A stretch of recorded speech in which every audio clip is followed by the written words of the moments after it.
بسم اللہ الرحمن الرحیم۔ اسلامک انفارمیشن چینل کے سب بہن بھائیوں کو السلام علیکم ورحمۃ اللہ وبرکاتہ۔ سوال: دین اور مذہب میں کیا فرق ہے؟ قرآن میں اسلام کو دین کہا گیا ہے۔ برائے مہربانی یہ بتائیں کہ اسلام اگر دین ہے تو مسلمان کا مذہب کیا کہلائے گا؟ جواب: لغوی اعتبار سے دین اور مذہب دونوں عربی زبان کے الفاظ ہیں۔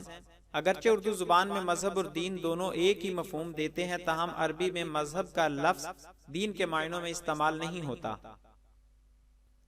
قرآن مجید میں اللہ تعالیٰ کا ارشاد ہے: اعوذ باللہ من الشیطان الرجیم، بسم اللہ الرحمن الرحیم، ان الدین عند اللہ الاسلام۔ ترجمہ: بے شک دین اللہ کے نزدیک اسلام ہی ہے۔ سورہ آل عمران آیت نمبر 19۔ مزید فرمایا: وَمَن يَبْتَغِ غَيْرَ الْإِسْلَامِ دِينًا فَلَن يُقْبَلَ مِنْهُ وَهُوَ فِي الْآخِرَةِ مِنَ الْخَاسِرِينَ۔ ترجمہ: اور جو کوئی اسلام کے سوا کسی اور دین کو چاہے گا تو وہ اس سے ہرگز قبول نہیں کیا جائے گا اور وہ آخرت میں نقصان اٹھانے والوں میں سے ہوگا۔ سورہ آل عمران آیت نمبر 85۔ قرآن مجید کی ان دونوں آیات سے ظاہر ہوتا ہے کہ عربی زبان میں دین کا لفظ تمام ادیان جیسے یہودیت، مسیحیت یا دیگر مشرکانہ مذاہب کے لیے بولا گیا ہے، اور بتایا گیا ہے کہ تمام ادیان میں اللہ کا واحد مطلوب دین صرف اسلام ہے، اور بروز قیامت اللہ تعالیٰ اسلام کے علاوہ کسی اور دین کو قبول نہیں فرمائے گا۔ جبکہ کسی خاص شعبے زندگی سے متعلق ہدایات، طریقہ کار یا راستے کو عربی زبان میں مذہب کہتے ہیں۔ جس طرح فقہائے کرام کی فقہی آراء کی روشنی میں فقہی جماعت بندی ہوئی تو انہیں فقہی مذاہب کا نام دیا گیا۔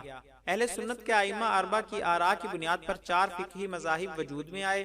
عقائد اہل سنت کی اتباع کرنے والے ہر مسلمان کا دین تو اسلام ہے، لیکن فقہی مذہب حنفی، شافعی، مالکی یا حنبلی ہو سکتا ہے۔ خلاصہ کلام یہ ہے کہ دین اسلام ایک کل ہے اور اس کے مختلف شعبے یا اجزاء ہیں۔ کسی بھی جز سے متعلق علماء اسلام کی آراء اور تفہیم کو مذہب کہا جا سکتا ہے جو کسی خاص شعبے سے متعلق ہوں۔ مفتی محمد شبیر قادری۔ یہ معلومات thefatwa.com سے حاصل کی گئیں۔ یہ ویب سائٹ دارالافتاء تحریک منہاج القرآن کا آن لائن پروجیکٹ ہے جس کے ذریعے عوام الناس کو دین کے بارے میں بنیادی معلومات اور روزمرہ زندگی میں پیش آمدہ مسائل کا حل قرآن و سنت کی روشنی میں فراہم کیا جاتا ہے۔ لوگ اپنی زندگی کو اسلامی طرز حیات کے مطابق ڈھالنے کے لیے یہاں سے رہنمائی حاصل کرتے ہیں، سوالات پوچھتے ہیں اور پہلے سے شائع شدہ سوالات سے اپنے دینی علم میں اضافہ کرتے ہیں۔ مزید اسلامی معلومات حاصل کرنے کے لیے ہمارے چینل کو سبسکرائب کریں اور ہماری آنے والی ویڈیوز سے باخبر رہنے کے لیے بیل آئیکن پریس کریں۔ ہماری حوصلہ افزائی کے لیے ہماری ویڈیوز کو لائک اور شیئر ضرور کریں۔ شکریہ، جزاک اللہ خیرہ۔